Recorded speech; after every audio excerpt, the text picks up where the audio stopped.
Bonsoir à tous, ravi de vous retrouver. C'est un feuilleton qui dure depuis plusieurs années dans l'agglo de Montpellier. La question de l'A9 et de son doublement ou déplacement au niveau de Montpellier est entrée depuis le 15 juin dans une phase de concertation publique.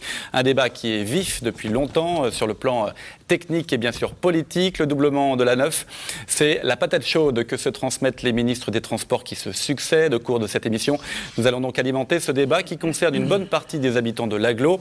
Quelle est la situation actuelle sur l'autoroute A9 et notamment au niveau de ces sorties Montpellier-Rennes? Quelles sont les solutions proposées pour améliorer les choses? Que faut-il faire et dans quel délai? Et sur quoi porte exactement la concertation engagée? Beaucoup de questions que nous allons soumettre à nos invités. Un large plateau ce soir avec des pros et des anti-doublements de l'A9, mais aussi un représentant de l'État. C'est vous, Daniel Fauvre. Bonsoir. Bonsoir. Directeur adjoint de la DREAL. La DREAL, c'est la Direction régionale de l'environnement et de l'aménagement et du logement. En face de vous, Cyril Meunier. Bonsoir. Bonsoir. Maire de Latte, conseiller général, vous êtes aussi vice-président de l'agglo de Montpellier, et puis un autre vice-président de Montpellier Agglomération sur ce plateau. Il représente cette collectivité ici ce soir, c'est vous, Gilbert Pasteur, bonsoir. Bonsoir. Vous êtes par ailleurs maire de Castries, et puis Jean-Louis Romégas, bonsoir. Bonsoir. Conseiller municipal d'opposition à Montpellier et porte-parole national d'Europe Écologie Les Verts. Enfin, Philippe Sorel, bonsoir. Bonsoir. Adjoint au maire de Montpellier, chargé de l'urbanisme, vous êtes aussi conseiller général, et vous représentez Madame le maire et la mairie de Montpellier sur ce plateau. Et on commence donc par cette concertation sur le déplacement de l'autoroute A9, une démarche lancée, je le disais, le 15 juin dernier, ça va durer un mois. Daniel Fauvre, vous êtes le représentant de l'État, je l'ai indiqué sur ce plateau. À quoi va servir exactement cette concertation? Est-ce que ce n'est pas une enquête publique de plus dans ce dossier qui patine quand même depuis des années? Il s'agit bien d'une nouvelle étape de concertation voulue par la ministre en charge des Transports. Elle s'organise du 15 juin au 15 juillet autour du projet relancé par le ministre Borloo il y a un an maintenant. Un projet qui s'inscrit dans la bande déclarée d'utilité publique en 2007 et qui s'organise autour de trois principaux types d'aménagements. Dans la partie centrale de la traversée de l'agglomération de Montpellier, le déplacement de l'autoroute le long de la LGV pour porter les trafics de transit, les trafics de longue distance, nationaux ou internationaux. Et puis, de part et d'autre de cette partie centrale déplacée, un aménagement sur place, notamment sur la partie est du projet, entre en gros l'échangeur de Montpellier-Est et l'échangeur de Vendargues, avec là une augmentation, une mise à 2 fois 4 voies de l'autoroute. Donc ça, c'est le champ de la concertation, c'est la solution qui est mise devant la concertation. Proposée par l'État, qui recherche à répondre aux mêmes objectifs que ceux qui ont été identifiés lors de la déclaration d'utilité publique en 2007, à savoir séparer les trafics pour améliorer la sécurité sur l'autoroute. Aujourd'hui, se côtoient des trafics de transit de longue distance, je le disais tout à l'heure, et puis des trafics d'échange, des trafics locaux, qui n'ont pas du tout les mêmes comportements et qui génèrent des situations très dangereuses en matière de circulation routière. C'est entre 90 et 110 000 véhicules jour. Un peu plus l'été, 140 000 voilà, à peu près. Autour de 100 000 véhicules jour en moyenne sur l'année, et puis en période de pointe, notamment estivale, de l'ordre de 50% supplémentaires. Alors pendant cette concertation, vous le disiez, il y a un élément qui est mis en avant, mais il y a d'autres projets qui font l'histoire aussi de cette question de l'autoroute A9 et de son dédoublement éventuel, qui vont être quand même évoqués. On va les passer en revue, mais on va entendre les uns et les autres, puisque, je le disais, il y a des pour et des contre dédoublement. Jean-Louis Romégas, on commence par vous. Vous, c'est plutôt, vous refusez le déplacement, c'est plutôt, on élargit l'autoroute A9 actuelle. Oui, en effet. D'abord, le mot de déplacement est un mot impropre. Les dossiers de l'État eux-mêmes parlaient de doublement de l'A9. C'était le cas du dossier de 1990. C'était le cas de la déclaration d'utilité publique en 2005.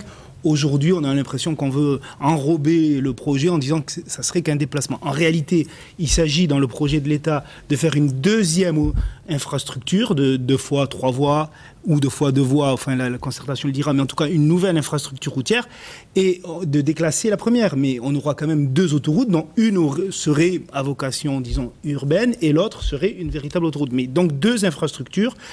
Pour nous, c'est une solution qui est une solution du passé, qui est contraire au Grenelle de l'environnement. D'ailleurs, Nicolas Hulot a écrit à Nathalie Kosciusko-Morizet pour le lui rappeler, lui qui avait porté le Grenelle de l'environnement. C'est une solution du passé, c'était un projet qui date de 1980, qui va dévorer l'espace, qui va créer un appel d'air en faveur des voitures et des camions, alors que on n'a pas besoin de ce projet pour résoudre les problèmes de sécurité qui sont réels. Je tiens à dire juste ce point. Nous ne sommes évidemment pas pour l'immobilisme. Au contraire, nous dénonçons l'immobilisme de l'État depuis 40 ans sur ce dossier. Il y a des solutions pour la sécurité et nous proposons, nous, un certain nombre de solutions beaucoup plus rapides que le projet de doublement de la Neuve, qui pourrait être efficace tout de suite et qui coûterait surtout beaucoup moins cher à la fois à l'État, mais surtout aux collectivités locales, parce que c'est un aspect important de ce dossier. Qui va payer? Il va y avoir une facture extrêmement salée pour l'agglomération de Montpellier et pour le Conseil général, ce que l'État oublie de dire en ce moment. Vous évoquez beaucoup de questions, y compris effectivement la question du budget sur laquelle on reviendra. Gilbert Pastor, l'agglo de Montpellier, la mairie aussi, mais on écoutera Philippe Sorel tout à l'heure, est favorable au déplacement, au dédoublement. Alors, quel terme utiliser vraiment? Je ne ferai pas de sémantique. Et quel tracé? Parce que est-ce que c'est la version longue dont on parle, qui est effectivement qui n'est plus à l'ordre du jour visiblement de cette concertation? C'est plutôt le déplacement court qui a été retenu. Vous êtes plutôt favorable à cette version? Moi, je crois qu'il faut qu'on réponde à un certain nombre de questions. L'agglomération de Montpellier s'est dotée d'un PDU qui prévoit une réduction du trafic automobile. Un plan de déplacement urbain. Un plan de déplacement urbain. Il faut intégrer aussi, il ne faut pas oublier quand même que la partie voie ferrée, ligne TGV avec nouvelle gare et tout, est une partie prenante de ce PDU, avec les déplacements après tram-train, etc. Et cela implique, à un moment donné, que les transports en commun puissent passer sur l'autoroute, je dirais, déclassée, qui est la plus près de l'agglomération de Montpellier. Ce qu'il faut aussi, c'est impérativement que l'on prenne bien en compte le problème au niveau de Baillargues, car il y a un problème réel dans l'est de l'agglomération. N'oublions pas qu'on est la partie de l'agglomération où la croissance en construction, en logement, est la plus grande de toute l'agglomération montpelliéraine. Et on est complètement étouffé. Il faut aussi que ça prenne en compte le raccordement du lien sur l'autoroute. Il y a toute la question de la rocade aussi de Montpellier qui est posée depuis 25 ans ou 30 ans. Hein. Finir la DEM, finir le raccordement du côté de Saint-Jean-de-Védas. Je crois qu'on ne peut pas découper en rondelles ce projet. Il faut vraiment un projet cohérent qui prévoit les déplacements pour les années à venir, et la communauté d'agglomération, en accord, je pense que Philippe Sorel ne dira pas le contraire, avec les grandes collectivités que sont la région, le département et la ville, sont tout à fait d'accord, y compris pour assumer aux côtés de l'État une partie de certains financements. Alors je crois que c'est des progrès qui ont été faits dans ce domaine-là, mais ne nous voilons pas la face.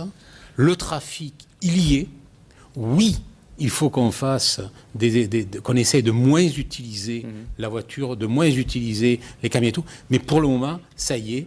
Et il y a quand même aussi, j'aurai l'occasion d'y revenir après, des problèmes de sortie, de raccordement vers Montpellier qui posent des problèmes. Parce que les accidents ont augmenté de 23% sur le tronçon montpelliérain, alors qu'ailleurs, ils ont baissé de 7%. C'est l'une des questions qu'on peut se poser. Est-ce que le déplacement, et je vais peut-être la poser aussi à Cyril Meunier puis aux autres intervenants, est-ce que le déplacement, sans aménager les sorties et sans faire éventuellement de nouvelles sorties, est-ce que ça va changer? Mais on pourra faire des nouvelles sorties si on n'est plus en autoroute. Parce qu'actuellement, si vous voulez faire une sortie au droit d'Odysseum, vous ne respectez pas les règles de sécurité entre deux sorties. Donc on n'aura jamais l'autorisation. Alors que si après on n'est plus en autoroute, en trafic autoroutier, c'est quelque chose que l'on pourra faire. C'est une autre qui pourra se faire entre Vandargues. Dans la concertation, c'est évoqué, les projets. C'est une autre qui pourra se faire entre Vandargues et la DEM. Et à ce moment-là, nous aurons 3 entrées et non pas une seule qui seront utilisables. Cyril Meunier n'est pas favorable au doublement, au déplacement de la Neuf. Bon, effectivement, le déplacement et le doublement se passe sur votre commune, hein, s'il est... Non, ce n'est pas la raison. Et alors justement, quelle est la raison? Non, ce n'est pas la raison. Je crois qu'on a plaisir. On a plaisir de façon aimable quand c'est des amis comme mon ami Gilbert Pastor ou d'autres qui sont moins amis avec moi de me brocarder en me disant que je ne suis pas d'accord parce que je ne veux pas de... Et Philippe aussi est un ami, hein, d'autoroute chez moi. Aussi, mais toi aussi, tu es d'accord avec moi. Donc, voilà. Je ne suis pas de te brocarder. Non, attendez. On va être très clair, comme ça on va tuer l'idée. Ce n'est pas le maire de Latte qui s'oppose, c'est le vice-président de l'agglomération et le conseiller général. Voilà. Mais pas au nom de l'agglomération. Non mais attends. Et pas au nom du conseil général. Ni au nom du conseil général, ni au nom de l'agglomération. C'est dans ces fonctions-là que je m'y oppose. Donc c'est Cyril Meunier. Donc c'est Cyril Meunier. Voilà. Pour quelle raison alors? Cyril Meunier va vous donner 2 ou 3 éléments. Moi je ne suis pas d'accord. Il ne faut pas dire que c'est seulement un problème de sémantique, doublement et déplacement. Dans le cas d'un doublement, l'État reste propriétaire des 2 équipements. Donc l'entretien des... Et on assume les travaux, les améliorations et surtout l'entretien et la gestion. Dans le cas du déplacement, l'État fait un coup d'entourloupe. C'est le terme que j'ai employé aussi. C'est bien, tu vois, même d'accord sur la sémantique, toi et moi.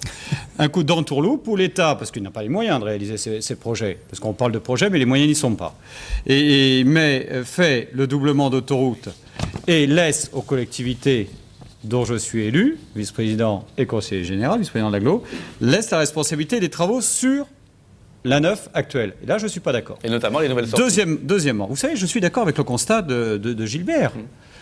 On est bloqué. On est bloqué à l'est, on est bloqué à l'ouest aussi, Gilbert, hein, sur Saint-Jean-de-Védas, avec l'arrivée de la 75. On parle beaucoup de Védas d'ailleurs. Non, mais attendez. Là-dessus, on est d'accord tous. Sur le diagnostic, je crois qu'on est tous d'accord. Chers amis, on est tous d'accord? Très bien. Pas sur les solutions. Très bien. Ceci dit, il y a des choses sur lesquelles il faut que les élus locaux ouvrent les yeux. Le seul et unique intérêt de l'État, c'est pas contre vous, cher monsieur, c'est de remplir sa feuille de route nationale et européenne et de permettre la traversée de la France sans péage aux camions. C'est la seule raison pour laquelle ils veulent un autoroute tuyau sans aucune sortie au droit de Montpellier. Le reste, l'État s'en lave les mains.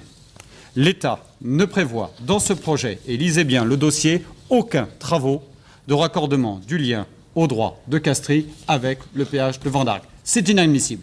L'État ne prévoit aucun travaux dans ce projet, ni techniquement, ni financièrement, pour relier la 75 à la 9. Donc qui devrait l'assumer alors, les collectivités? Mais attendez, je vous dis que ce n'est pas intégré. Donc ce projet en tant que tel est inadmissible.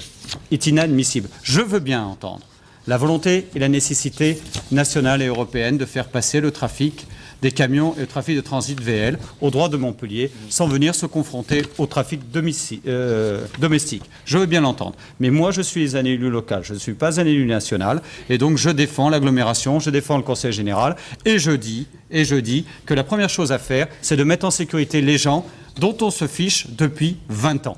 Ça fait 20 ans qu'il y a des gens qui attendent, pas longtemps, 3/4 d'heure tous les matins, en zone non sécurisée, sur l'autoroute. Il suffit de mettre quelques dizaines de millions d'euros pour régler les problèmes sur les carrefours montpelliérains, régler les problèmes sur les sorties. Gilbert, je te prie de m'excuser. Si nous mettons l'autoroute en rocade, comme c'est le cas à Bordeaux, comme c'est le cas à Toulouse, et que ça reste en statut autoroutier, mais que tu le mets en rocade à 90 km/h, tu peux faire une sortie à Odysseum. Il y a beaucoup de choses qui ont été racontées et qui sont des mensonges. Voilà. Gilbert Pastor et puis Philippe Sorel qu'on n'a pas entendu. Philippe Sorel sur cette question. Il y a 2 façons de voir le problème. Être guidé par les intérêts locaux, voire les intérêts partisans, et puis être guidé par l'intérêt général.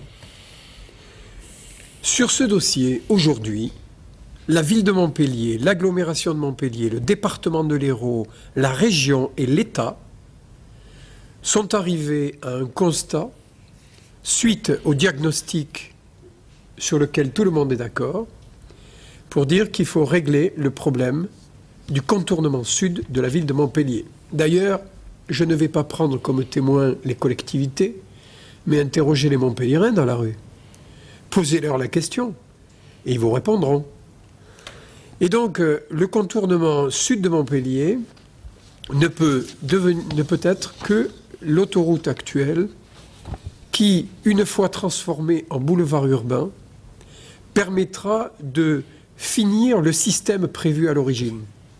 C'est-à-dire de pouvoir capter le contournement est sur Saint-Onès et le lien, et de créer le contournement ouest pour permettre l'écoulement naturel de l'A750 via l'autoroute A9.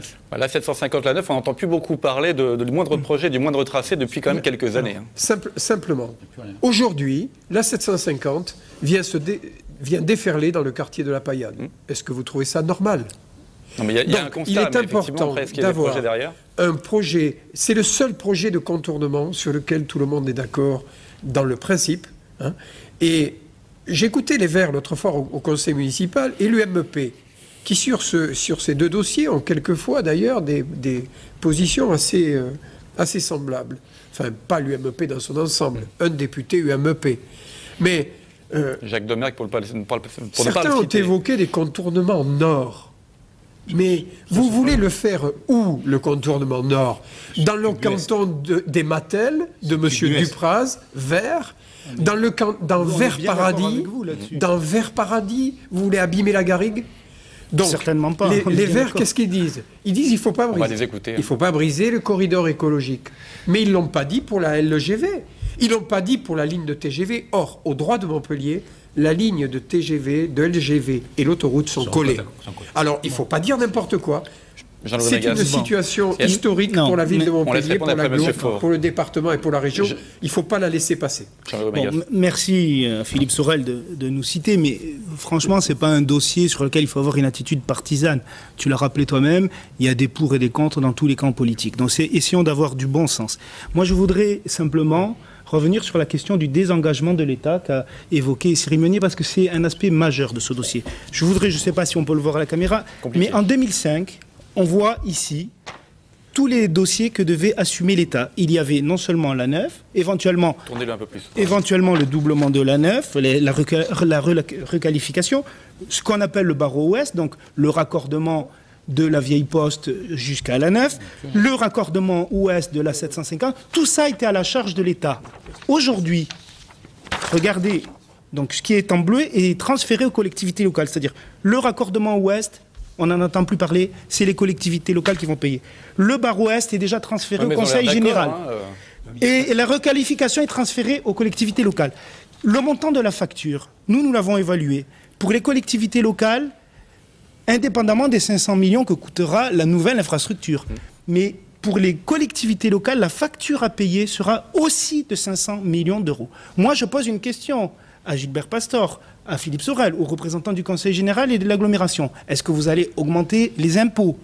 Quels sont les projets que vous allez abandonner pour accepter cette entourloupe de l'État? Je voudrais citer un seul exemple de rocade financée par une collectivité locale. C'est à Lyon que ça se passe. Eh bien, la seule solution qu'a trouvé Lyon pour financer sa rocade, ça a été de mettre un péage dessus. Est-ce que vous allez mettre un péage sur l'autoroute requalifiée? Donc, on est dans le cadre d'un désengagement de l'État et on va obliger les collectivités à dépenser 500 millions de plus, en plus des 500 millions d'ASF sur la nouvelle infrastructure, pour faire les barreaux, etc. Ça, c'est inacceptable. Et moi, je suis un peu étonné parce que je me rappelle du président de l'agglomération, Georges Frêche, qui déclarait systématiquement conseil d'agglomération après conseil d'agglomération que le désengagement de l'État sur Montpellier est inacceptable. Toutes les villes de France ont vu leur rocade, leur raccordement financé par l'État. Et là, vous êtes en train d'accepter cette pilule amère. Moi, je ne comprends pas cette attitude. Et c'est un dossier extrêmement important parce que c'est le contribuable, c'est pas nous, élus, qui allons payer. C'est les contribuables de l'Hérault, de l'agglomération de Montpellier, qui vont avoir à financer cette facture extrêmement salée, alors qu'on pourrait faire avec des prolongements de lignes de tramway, des choses comme ça. Il y a des questions posées à la mairie, ils vont répondre, mais M. Fauve, à qui j'avais préalablement donné la parole. Merci, je voulais juste rappeler la deuxième motivation du projet aujourd'hui présenté par l'État. C'est effectivement de permettre une intégration progressive de l'autoroute existante, une fois libérée du trafic de transit qui est passé sur ce tuyau sans sortie le long de la LGV, dans un schéma général de gestion des déplacements sur l'agglomération. Donc l'autoroute existante deviendrait petit à petit la section sud du contournement urbain de Montpellier. Je préciser que le financement du projet proposé par l'État est bien porté par ASF, donc ça ne coûte rien au budget public. ASF a déjà organisé a déjà organisé sa recette au travers des l'argent est péages provisionné pour financer, les usagers qui ont payé, monsieur Faure. l'opération. C'est les usagers qui ont payé. Logique d'usagers qui payent. Excusez-moi, le financement, précisez bien, parce que vous êtes en concertation, donc il faut que l'État dise la vérité. Tout à fait. Je ne dis pas que vous mentez, monsieur Font, mais l'ASF a dans son budget de quoi faire l'autoroute aveugle. Dans le projet que vous présentez, il n'y a pas un centime, ni sur la rocade Est, ni sur la rocade Ouest, ni sur la requalification de la 9 actuelle en rocade urbaine. On est d'accord ? La requalification de l'autoroute actuelle sur le plan environnemental est bien prévue dans le cadre du projet proposé par l'État. Environnemental, c'est régler les bassins de rétention que vous n'avez jamais fait, l'État. C'est de régler la décoration et quelques murs anti-bruit. Vous n'avez dans cette requalification environnementale, monsieur Font, pas un centime sur une sortie supplémentaire, pas un centime dans l'aménagement des ronds-points Montpellier qui bloquent. Vous savez, tout à l'heure, Philippe a dit quelque chose de vrai. Philippe a dit je termine juste, après vous pourrez répondre. Philippe Sorel a dit quelque chose de vrai. Arrêtons de poser les questions. Mais tu as dit plein de choses de vraies. Parlons Montpellierin. Parle, Philippe, aux gens qui ont majoritairement, en grande majorité, en 2007, refusé ce projet qui a été refusé par 5 commissaires enquêteurs sur 5. Tout le monde n'en parle pas. Il y a une enquête publique, les gens ont dit non. Quand nous sommes allés sur les rocades, demandez aux gens qui attendent sur l'autoroute. Regarde les registres. Monsieur Faux va terminer Philippe, son quand propos, on a été voir les gens qui attendent sur l'autoroute, les gens ont dit n'élargissez pas l'autoroute, ça sert à rien. Nous, réglez-nous les problèmes des ronds-points montpelliérains, c'est là où on est bloqué. Vous pouvez m'excuser, monsieur Font.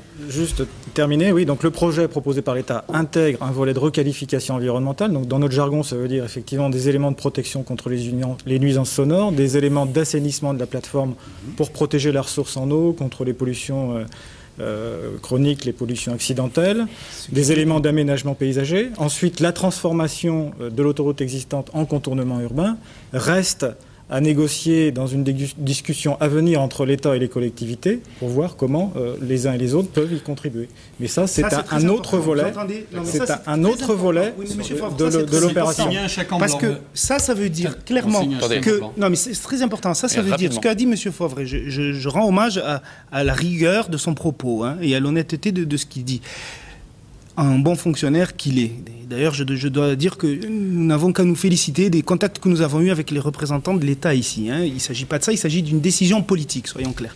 Alors, c'est très important parce que ça veut dire que tout ce qui est vraiment de l'ordre de la mise en sécurité, c'est-à-dire régler le problème des sorties, n'est absolument pas fixé dans son calendrier. On ne sait même pas qui sera le maître d'ouvrage. On ne sait pas qui est le maître d'ouvrage. C'est-à-dire que vous allez laisser une structure La mise en orpheline. sécurité, elle est essentiellement assurée par la séparation des trafics. Mais ça, nous le contestons. Nous le contestons et nous allons y venir. Il y aura des situations de congestion à gérer, mais avec des automobilistes qui ont tous le même comportement à l'entrée et à la sortie. Oui, on va y venir. Mais en tout cas, ce qui est important là, c'est que M. Favre reconnaît qu'on laisse une structure orpheline. On a bien compris. Orpheline, on ne sait pas qui sera le maître d'ouvrage pour la mise en sécurité et la requalification de la 9 actuelle. On ne le sait pas. C'est très important dans le débat. On va écouter dans un instant l'agglo et la mairie. On doit faire une courte pause de publicité et on se retrouve dans un instant, promis.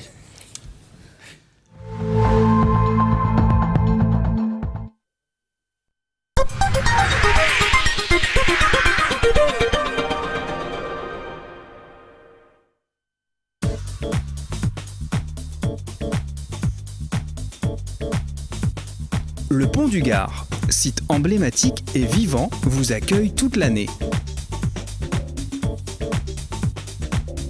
Venez découvrir la maîtrise romaine de l'architecture et des aqueducs dans un écrin de verdure méditerranéen. Médiathèque, ciné, espaces ludiques et séminaires à tarifs attractifs viennent compléter les événements annuels grand public.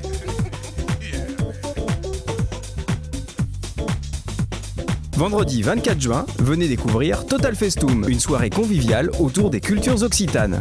Vous vous posez des questions sur votre avenir, celui d'un proche, une question d'ordre sentimental, financier, professionnel ou tout simplement familial. Je suis à votre disposition. Contactez dès à présent Claude Alexis au 0892 65 00 75 0892 65 00 75.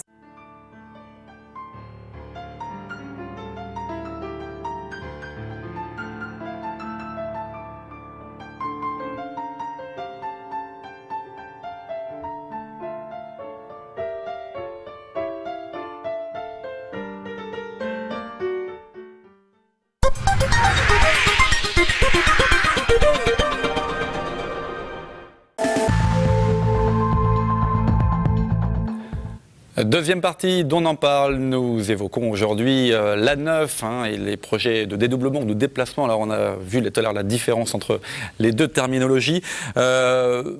L'agglo de Montpellier, la mairie de Montpellier représentée sur ce plateau n'ont pas réagi à ce qui a été dit tout à l'heure, on va les faire réagir. Nous parlions justement, et il était évoqué, la question de cette autoroute A9 actuelle. Sous quel, alors Cyril Meunier et puis Jean-Louis Romégas évoquaient le fait que ça n'était plus l'État qui visiblement allait gérer cette A9 actuelle, qu'elle allait être intégrée à un projet de rocade plus global.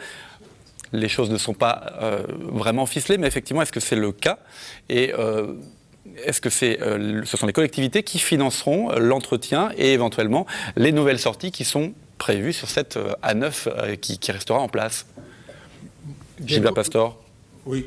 Non, moi je voudrais qu'on recentre le débat sur l'objet qui est le doublement de l'autoroute, le déplacement de l'autoroute. Il faut bien parler de ce qui va rester de l'autoroute A9 actuelle. Le désengagement de l'État, on pourra en faire une émission sur tout. Prenons par exemple la construction des programmes campus.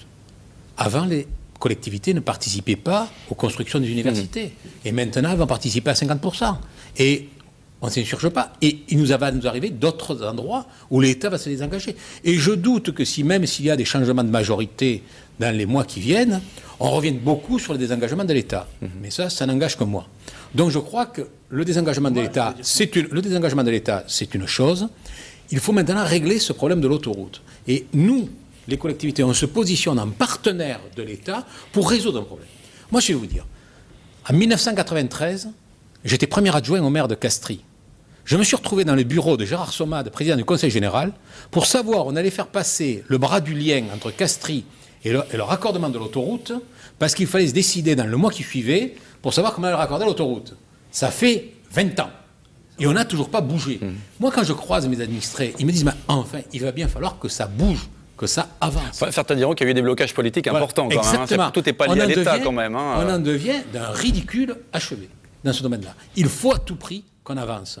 Alors, on peut toujours dire, c'est des bagarres d'experts, de dire ça se résoudra, ça se résoudra pas. C'est vrai, mais ne rien faire, c'est la pire des solutions. Donc il faut à tout prix Donc qu'est-ce qu'on fait alors Il faut à tout prix faire quelque chose.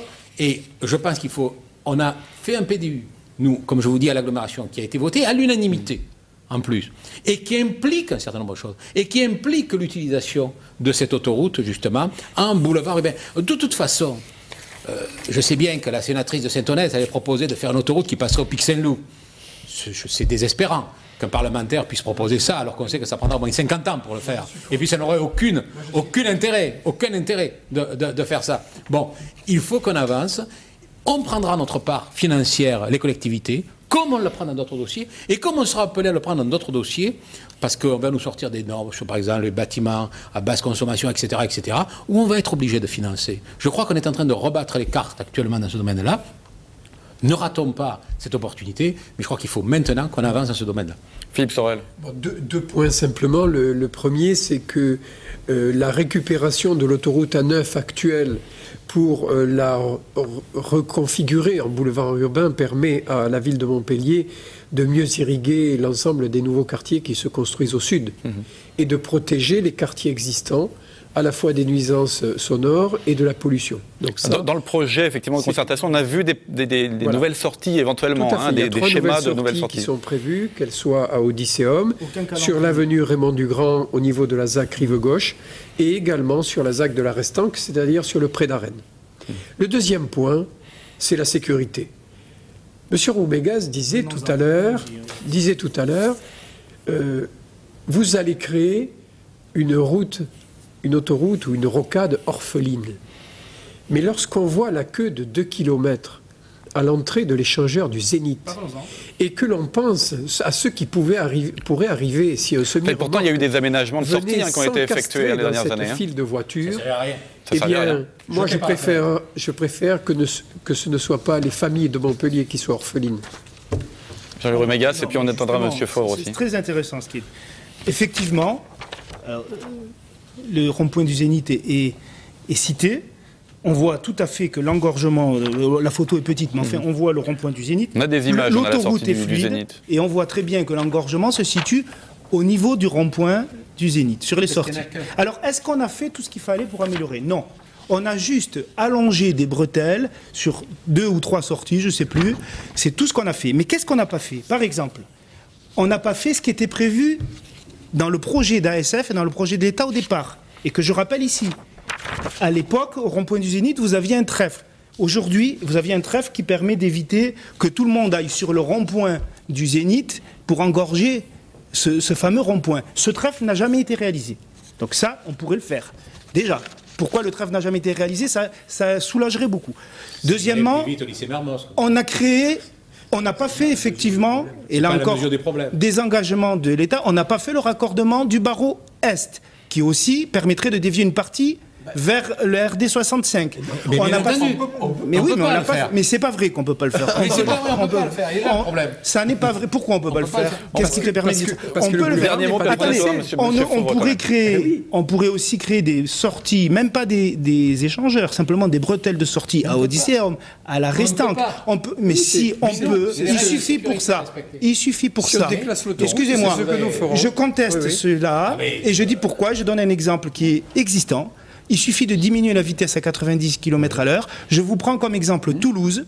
C'est pas loin de chez nous. Bon. Vous allez à Toulouse. Oui, est-ce qu'on a créé une deuxième infrastructure? Non, pas du tout. Mais si. Quand vous êtes sur l'autoroute, vous avez l'autoroute sur le côté. Écoutez, je connais parfaitement Toulouse. Quand vous allez à Toulouse, vous arrivez, vous êtes sur autoroute, la vitesse passe à 90 km/h et il y a des sorties supplémentaires qui ont été créées. Et il y a beaucoup d'exemples. Prenez Barcelone, si vous voulez. On a Barcelone. Des exemples comme ça, on en a plein. En tout cas, cela n'a pas été fait. Monsieur Fauvre, on va revenir à Montpellier si vous le voulez bien, on connaît Toulouse, mais sur ces aménagements de sorties qui ont été menés ces dernières années, on a vu que les résultats n'étaient pas forcément probants. Est-ce qu'effectivement ils devaient s'accompagner d'autres aménagements ou est-ce qu'ils étaient vraiment suffisants et adaptés?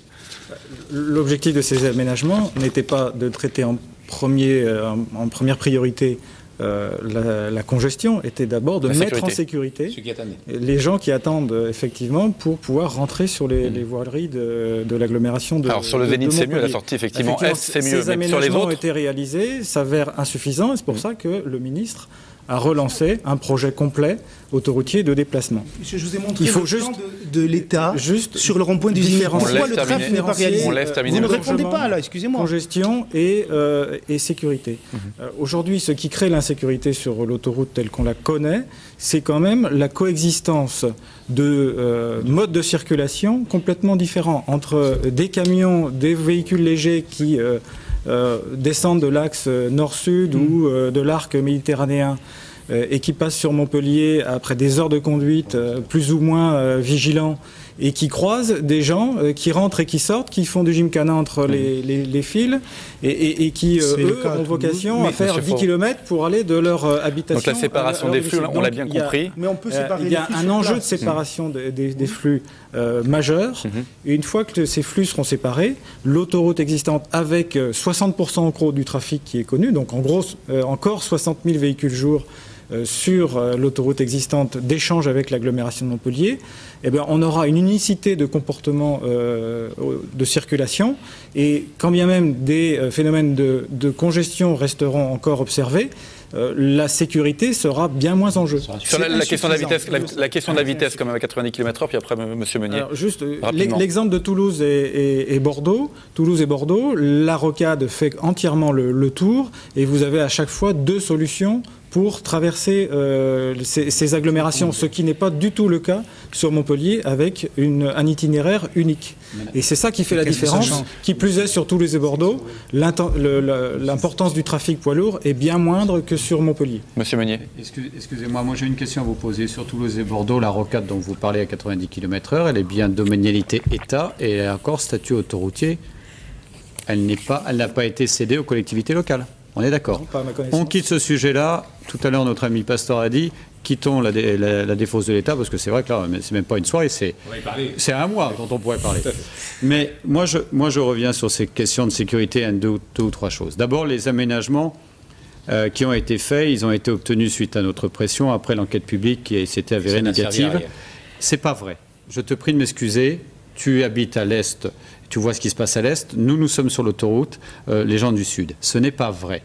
D'abord, ça a servi à mettre en sécurité une grande partie des gens. Aujourd'hui, on calcule auprès d'Arennes, malgré les travaux du tram, on calcule à pas plus d'une demi-heure, 3/4 d'heure, les gens qui sont en dehors des éléments de sécurité. Je ne dis pas que ça règle tout. Je dis qu'il ne faut pas dire que ça n'a servi à rien. Ça a limité le problème. Ça a sûrement sauvé des vies. Et quand tu as Paul Bert, c'est-à-dire où tu as Abricot Dépôt, Office Dépôt, pour les gens qui ne savent pas où c'est, eh bien, ce rond-point à trois voies qu'on a fait que c'est complètement fluide maintenant. Donc, l'aménagement des sorties, c'est quelque chose qui est important. Je ne suis pas d'accord avec la thèse de l'État sur le fait de dire que aujourd'hui, la séparation des flux réglera le problème de sécurité. Ce n'est pas vrai pour deux raisons. Premièrement, ces flux ne se rencontrent pas au niveau où on veut le dire, à 8h30 le matin, quand on est bloqué. Il suffit de filmer l'autoroute à ce moment-là pour voir que le flux international n'est pas là à cette heure-là. Donc ça, c'est... Et que sur la file de droite et la file de gauche... Mais non, mais excuse-moi, tu regardes. Attends, moi, j'arrive de Castries et je sors au rond-point du Zénith. Oui, je dirais même que c'est même plus dangereux.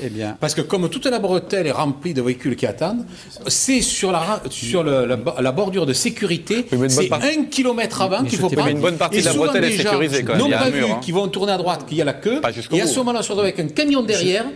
Et une fois, j'étais obligé, parce que je n'avais pas saisi que c'était la queue qui était là, avec un camion derrière, j'étais obligé d'aller sortir à l'autre sortie, parce que le camion me collait aux fesses derrière. Eh bien, alors, déjà, je vais te dire qu'avec le projet... Donc c'est bien plus dangereux que même avec le projet que vous défendez, les gens qui iront sur le camion, déjà. Mais c'est pas vrai. Si tu auras tous les camions qui iront à Gare au Sud déjà, qui seront toujours là, tous ne sortent pas à Gare au Sud. Et tu auras moins de trafic, donc tu auras des gens qui rouleront plus vite sur la deuxième et la troisième file.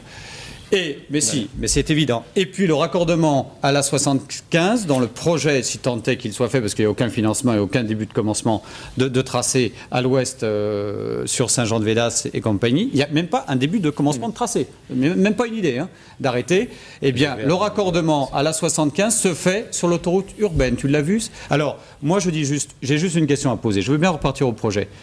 Gilbert ou Philippe, dites-moi à combien va s'élever la facture de la réalisation des nouveaux échangeurs et de l'amélioration en rocade urbaine. L'avons-nous calculé?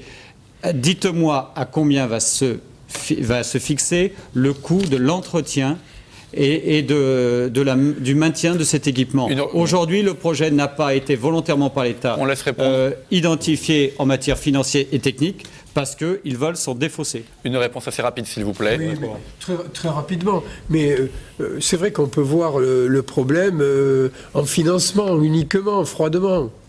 Mais on peut aussi mettre en regard la sécurité des gens et des habitants de l'agglomération. Tu as raison, Philippe. Donc il y a un juste équilibre à avoir. Et enfin, un dernier argument. Parce qu'on arrive au terme de ce débat. Un dernier argument. Avec Cyril Meunier, d'ailleurs, et Jean-Pierre Moore, nous sommes allés vendredi dernier au ministère de l'écologie défendre le grand projet Écocité qui recouvre Pérols, Latte, Castelnau, Montpellier. Eh bien, ils savent parfaitement que le doublement de la ligne de la A9 et de la LGV sont intégrés dans l'Écocité. Et nous avons été primés. Donc, de quoi parle-t-on ? Voilà. De quoi parle-t-on? Non, monsieur Ormegas, on va terminer là-dessus. On va terminer avec monsieur Faure, parce que je voudrais rappeler quand même les éléments de la concertation. D'abord, le site internet, www.concertation-a9-2011.org. Et puis les réunions publiques. Le 27 juin, c'est à Moguio. Le 28 à Saint-Jean-de-Védas. Le 29 juin à Vendargues. Et le 30 juin à Montpellier. Des réunions qui ont lieu entre 18h et 21h. Le site internet, on va le voir dans un instant. La concertation continue. Juste souligner donc, le remarquable succès du site internet, puisque en 5 jours, donc la situation à lundi dernier, c'était déjà plus de 3000 visites avec une durée moyenne de 6 minutes, ce qui est quand même assez significatif. 430 réponses à l'enquête des usagers, à destination des usagers de l'autoroute, qui soulignent 3 points majeurs: un sentiment d'insécurité très fort, une urgence à séparer les flux de trafic, et puis une attente forte, effectivement, sur ce que sera la transformation de l'autoroute existante une fois cette séparation de trafic opérée. Malheureusement, ils n'auront pas de réponse. Un rapport, donc, normalement en septembre? Oui, il faut quand même que les gens sachent qu'il y a des registres d'enquête publique que les citoyens doivent citer. Non, c'est pas d'enquête publique. Il faut dans une enquête publique. Dans les Ce n'est pas parce qu'on est contre qu'on y va. Il faut. C'est une concertation. Il y a un débat, une parce qu'on est pour aller le dire. Une concertation sous l'autorité. Non, moi j'invite tous ceux qui le souhaitent à aller rapport normalement à sur l'entrée, puis une décision, on ne sait pas trop quand. Un bilan établi par le préfet à destination de la ministre en charge des Transports, effectivement, d'ici la fin juillet, courant août. Et puis ensuite une décision ministérielle à l'automne, attendue à l'automne. Bon, on attend ça avec impatience. On en reparlera évidemment à ce moment-là sur les antennes de TV Sud. Merci à tous d'être venus sur ce plateau. Prochain numéro d'On en parle, c'est mercredi prochain, 18h30. Très bonne soirée à tous.